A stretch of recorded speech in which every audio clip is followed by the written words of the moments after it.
Hey everybody, it's Jason Blaha here, and I'm just sitting here drinking my morning coffee. Real coffee. Of course, this mug isn't as aesthetic. I'm gonna flip it over. There we go. Drink it with the other hand. You guys see the flowers on it. It's important.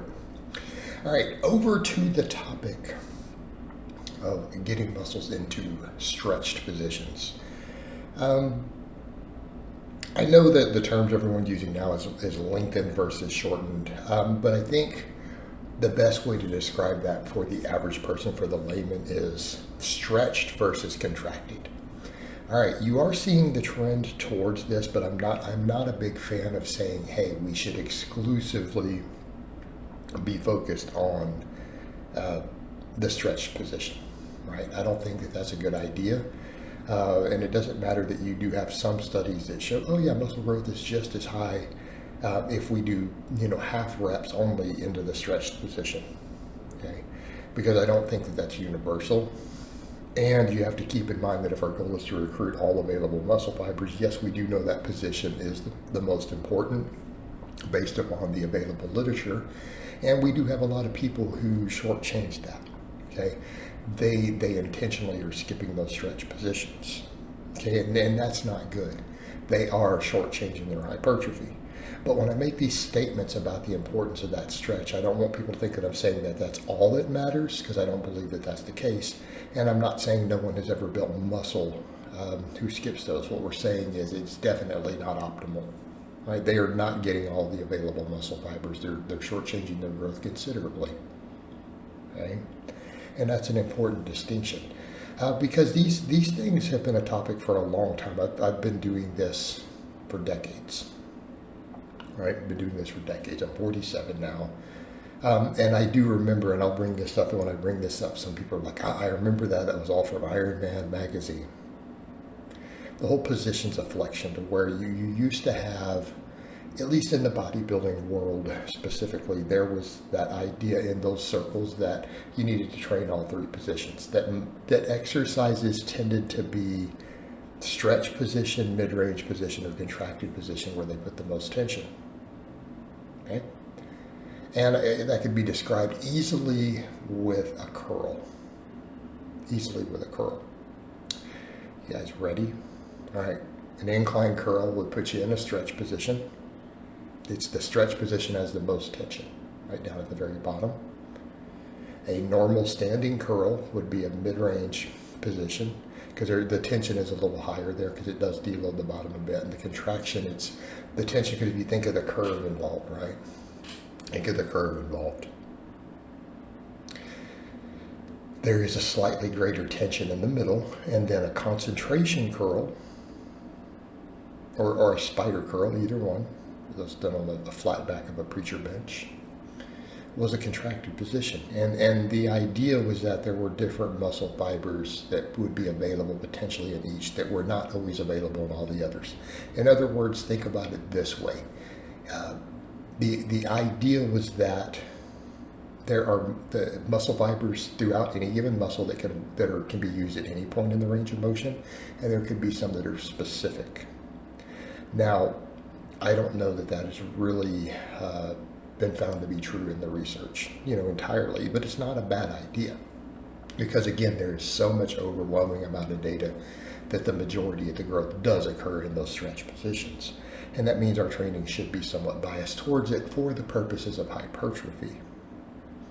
Now, when it comes to maximizing strength development or demonstrating strength, there can be something said for that mid-range. But is that because a lot of our displays of strength allow us to use more of the mid-range and to come out of the stretch? And I think that could be a big part of it. I think it could be a big part of it. In other words, you think about what are the traditional displays of strength: squat, bench, deadlift, a strict press, so on and so forth. They all give us the ability to some extent to remove the stretch position. They all have the ability to do that with very different changes in the form. Squatting, in other words, squatting wider, pushing the hips back more. We can slightly reduce the potential stretch on the quads to reach parallel. Benching a bigger arch can reduce it.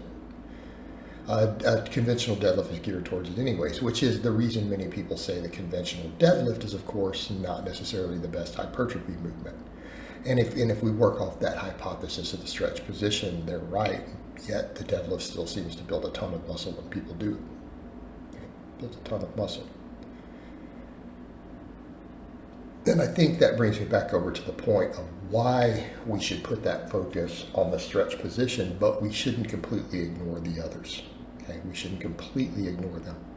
And a lot of that can be accomplished by, looking at our ranges of motion. But again, we only have to look at the range of motion of what we're trying to achieve. In other words, let's say a lateral raise. Okay. Anything past a certain degree up here, the side delt is no longer working. It then all shifts to the interior delt. It is that bottom maybe half to third where you really see that work. And that's your goal, is to do it for that purpose. That's fine. If you're getting plenty of interior delt work and you don't want to go way up higher, perfectly reasonable. To where people are doing like a loo raise to where they go all the way up over their head.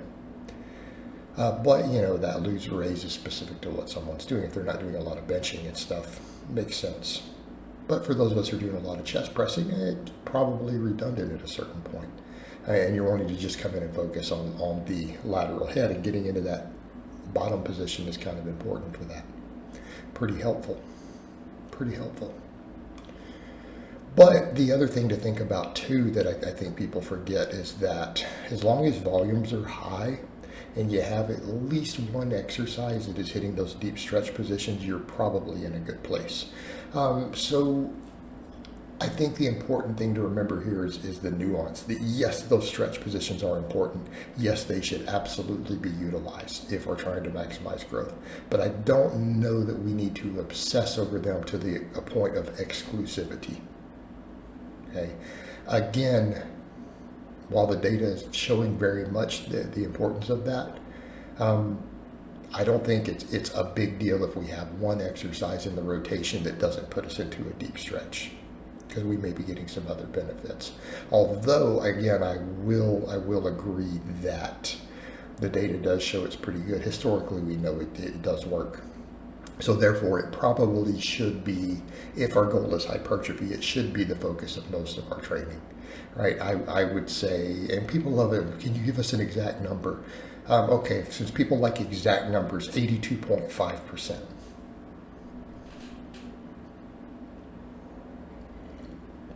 People seem to need that. They need you to give them an exact. Can you tell me exactly what percentage? We'll go 82.5, maybe 82.6. I'm being facetious there. But no, it should probably compromise the majority of our training. All right, guys, but that's really all I have to say on that today. I hope it's been informative, and I'll talk to you guys next time.